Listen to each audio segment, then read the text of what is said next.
Hi, I'm George Pearson, and these are just a few examples from some of the training videos I have here on YouTube.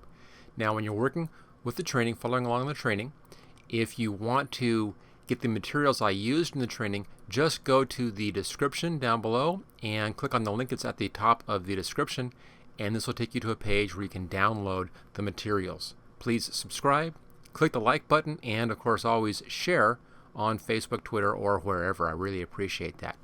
Okay, let's go ahead and get started with the video. This time around we're going to be doing this space warp kind of fantasy sci-fi picture in here. Pretty straightforward, but there are some real specifics to getting this effect working. We have several pictures in here, a background picture, some stars. We have our custom designed swirl in here, and of course a couple of guys falling in towards our space warp center. Alright, let's see how this is all put together. Let me just remove that, and we'll start off with a new blank file.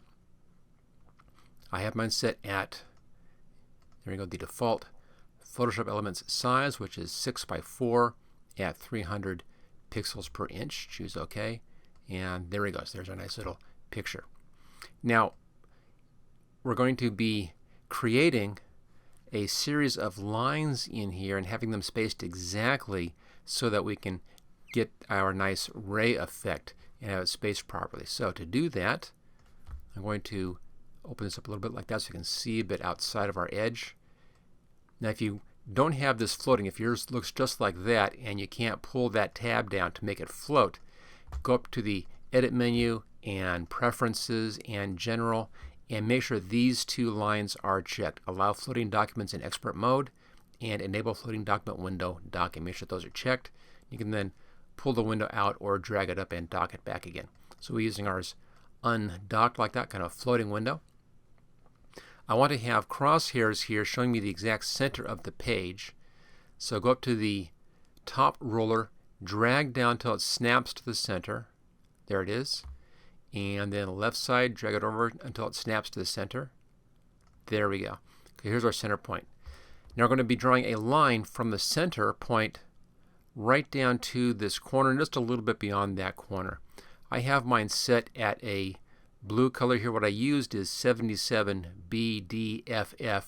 But if you look up here, I'm just kind of in the middle of the lighter end of the blue range here, and I'm dead center in this section. So I'm at the top and dead center in the blues.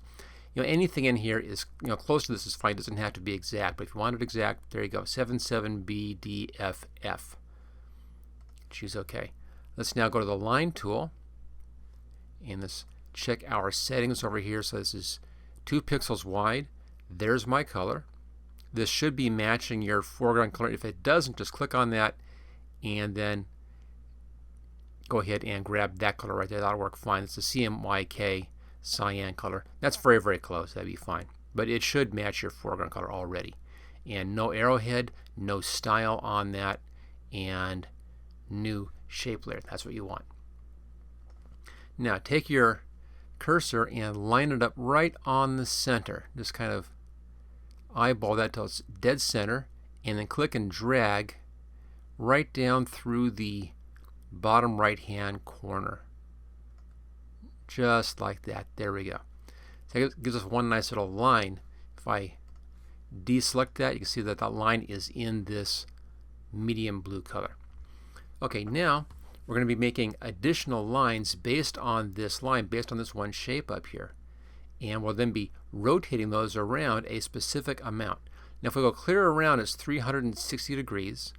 And if we divide that by 16, which is what I did, we get 11.25 degrees move each time. Let me show you how that works. Let's take this and drag it up here to the new layer button, and it gives us a copy of that. So here's our copy. Notice our control handles around here. The upper left hand is right in the center. That's important to note.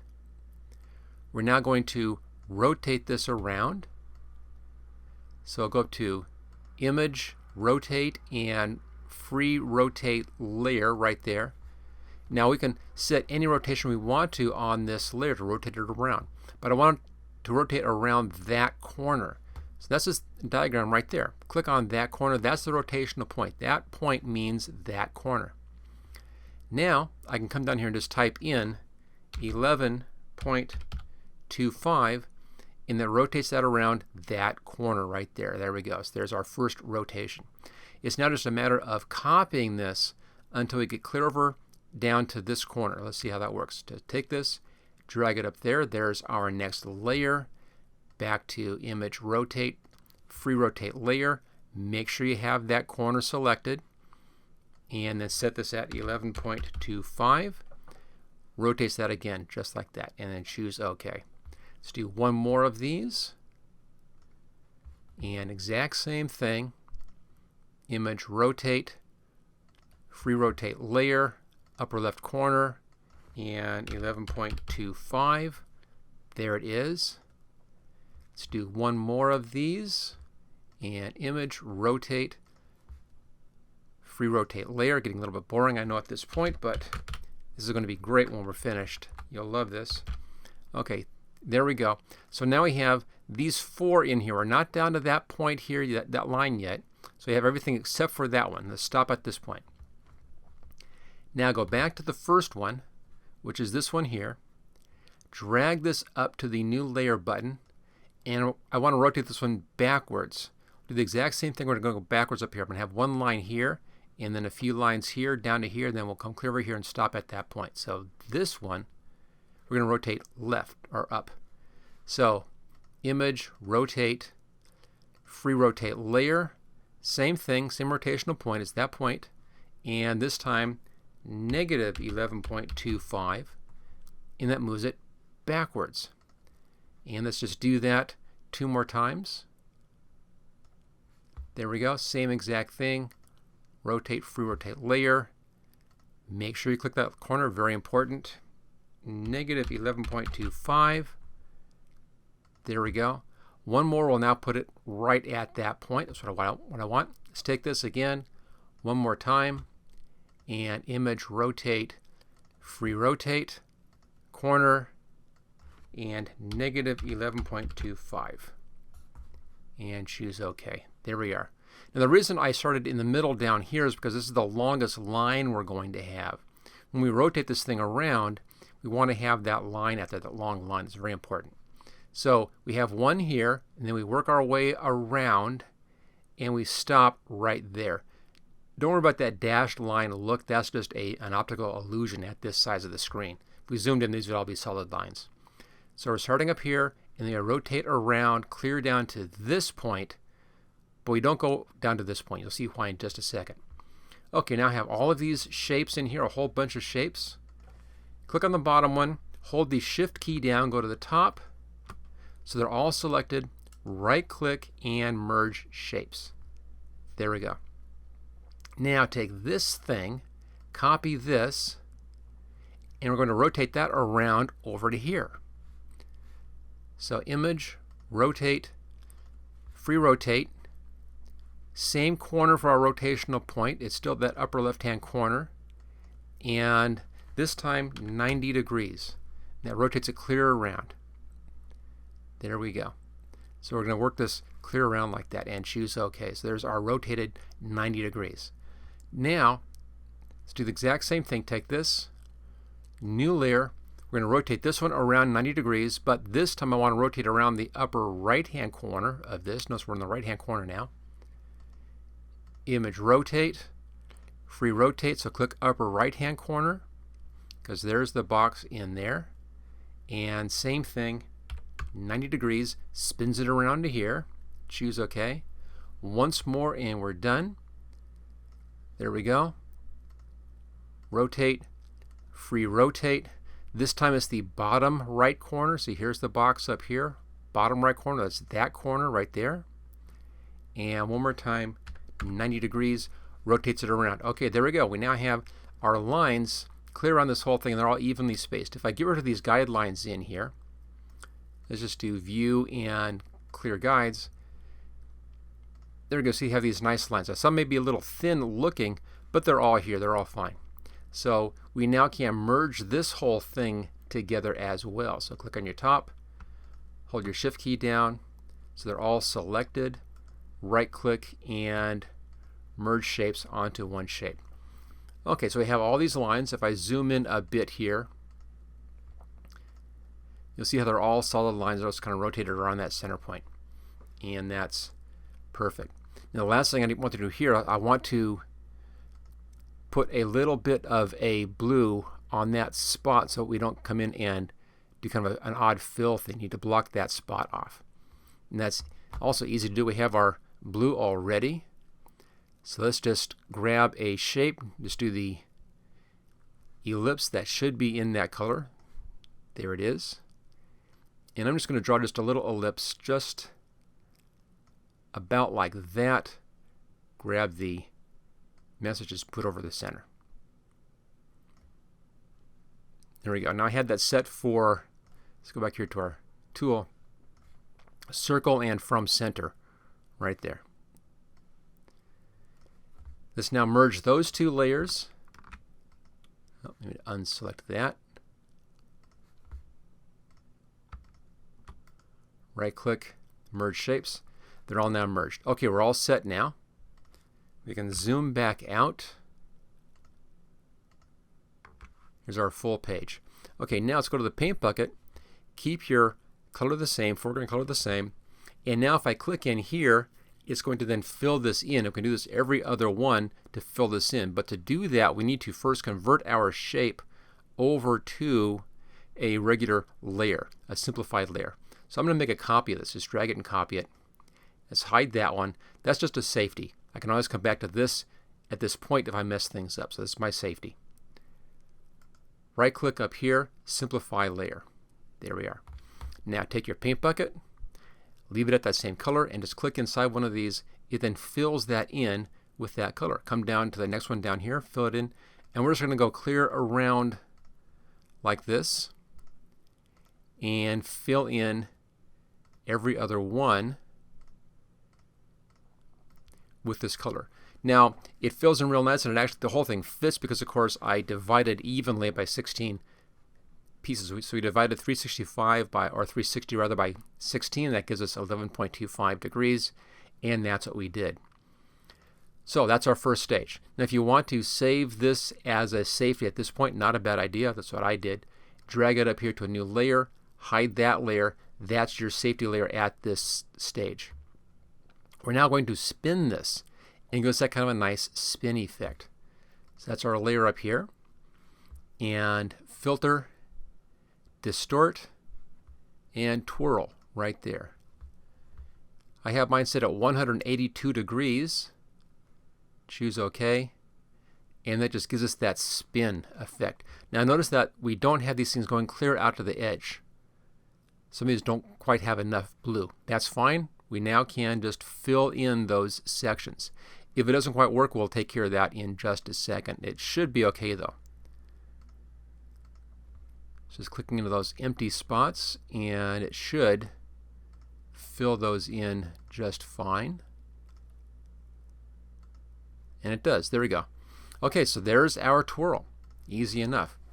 Let's now put in our star background just to have that in behind here. Now I have this file up here in my recently used files right there at the top. But you can find this, the download link for this, on my video support page for this video. Just look at the links in the description. I'm just going to take this and just drag that over here into this file and close that out. Now it's not quite big enough. That's fine because we're doing kind of a warp thing, so it's okay. I'm just going to grab the left side and drag it over. Grab the right side, drag it over. I don't care about any distortion in there. It just adds to the effect. Choose OK. Let's now pull it beneath our time warp or our space warp, and there that is. There's our nice kind of a warpy effect. We'll do the special effects on the lines in just a bit. We're first though going to be bringing in our skydivers and our two skydivers diving into this thing. So back up here to File, and mine are under Recently Edited Files. Skydiving, again, the image for this, you can download this right from the support page for this video. So we're going to be using that skydiver and this skydiver. We're going to be repositioning the skydivers and resizing this one a bit. So take this layer, just drag it over here and drag them above that so he's at the top layer. There we go.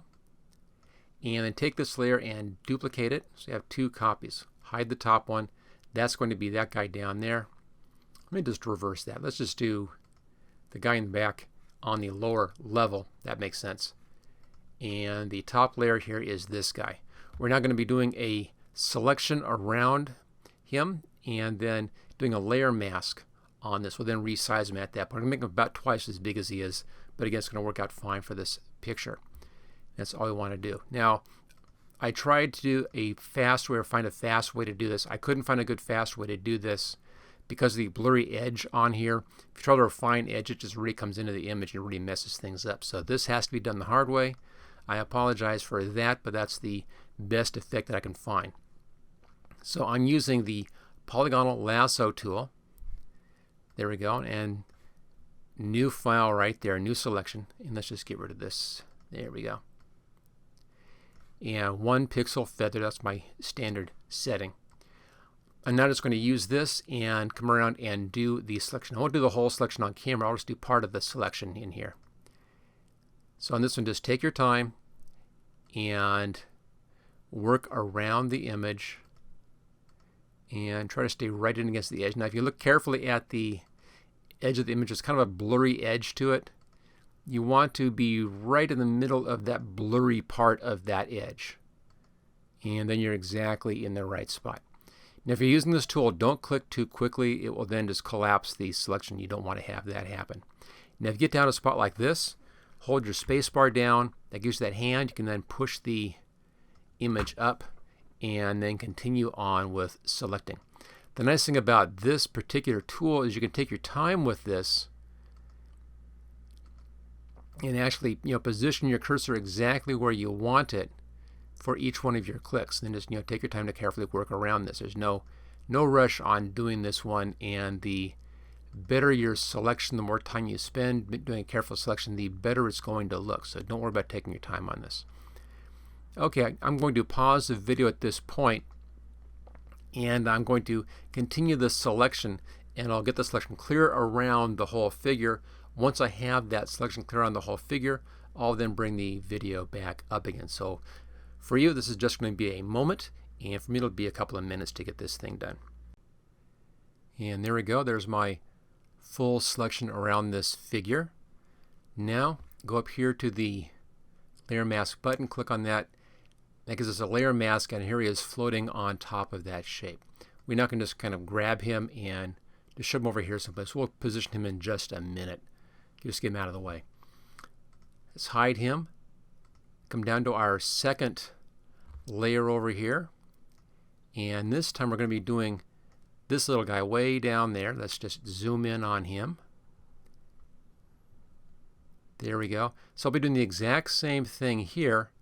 I'm going to make a quick selection around this figure, and then we'll do a layer mask. So I'll pause the video right now. I'll use the same tool again, the polygonal lasso tool, and I'll make a selection around the figure. As soon as I have that selection done, I'll then bring the video back up again. And there we go. There's that next selection. Do the exact same thing. Just click on the layer mask button, and there's our layer mask. Okay, let's now zoom out. Hold the Alt key down on the zoom tool, and we'll zoom out. There we go. And let's bring the other guy back in again. So here's our two figures. I'm going to grab this bottom figure here, click on the image side, double click to that kind of outline, and let's just drag him in towards the center here a bit like that. Now go to our top figures, move him up here. Now I want him a lot larger than this. I'm going to boom, clear up to the upper left hand corner so I can grab that handle. It's kind of hard to see here. Let me hide all of those things. There you go. There's that box around him. Grab that left hand corner. Just pull that way down over here somewhere. Make it about that big. So just go off this side and choose OK. There we go. And now about over here someplace. Here's the right hand side of the bounding box for that image. If you go just outside, notice how the arrow changes to that double arrow, that kind of curved double arrow. That's a rotational tool. So just grab that and spin them around. Oh, about like that, about 33, 34 degrees. If you look at the box right below the image there, you see that angle rotation down there. So about 33, 34 degrees in there somewhere is just about right, and choose OK. Okay, so there is that figure. Let's now bring our background back in again. So we have our figures falling in towards the center. And you can position them wherever you want so they look nice. We now want to put a glow around these figures. Let's click on our top one. First, we'll do the top one first. And let's do a layer, style settings, glow, and outer glow. And let's just bring that size of the glow up about there. Let's bring opacity clear up. You can get a nice glow happening on them like that, so you can already see that glow effect. Let's look about 80, 81 is good for this position. Choose OK. Do the same thing for the bottom figure. Layer, style settings, glow, outer glow. Bring the opacity clear up, and on him it looks like about 24. Looks about right for that.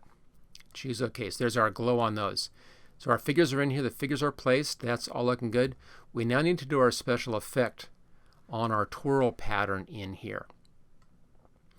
And we're going to be doing that with a couple of steps. First, I want to take this and blend this layer into the background. So up here to the blending modes, make sure you're on that layer. And blending modes, and then we're going to be doing lighter color. What that does is it allows the stars to come through. Any stars that are on that will come through. So it kind of blends the stars into the swirls.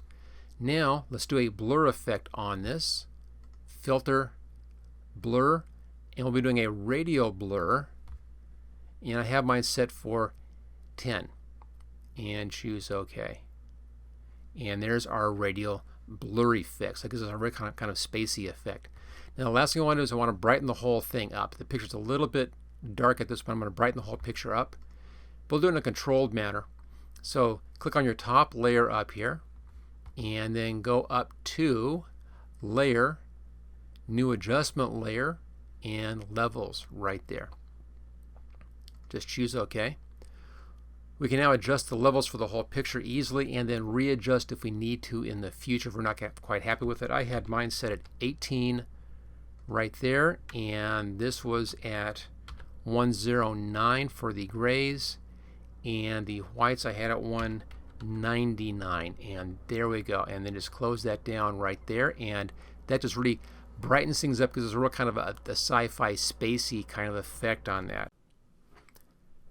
Okay, so we're almost done then.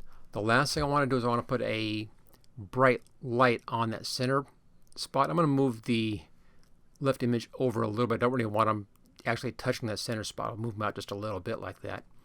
Okay, now zoom in here and come down to the shape layer right there. Let's make a new layer above that and zoom in on that. And we're just going to put just a bright spot right there. So set your colors back to their default colors. Click on that little icon and then invert those so you have white at the foreground. Go to the brush, and mine was sitting at 73. It's actually not too bad for that. So it's a soft brush. Again, mine's a 73. Anything around there, as long as it's larger than that center section is what you want. And then just tap it a couple of times like that. It gives you a hot spot in the center, and it just cleans up that whole effect. Okay, hold the Alt key down and zoom back. And there we go. There's our kind of a space warp picture. Let me just bring this up a bit. I'll stretch this out and we'll zoom in on that. And there we go. There it is. There's a nice little sci-fi space warp effect. Thank you for watching this special Photoshop photography project video. Don't forget to subscribe so that you will get first notice of new project videos in the future. Just click on this link right here where it says subscribe here. You can get all 12 project videos in this series along with 26 special videos demonstrating the tools and techniques that I used in these projects by clicking on this link right down here. And then thank you again for watching this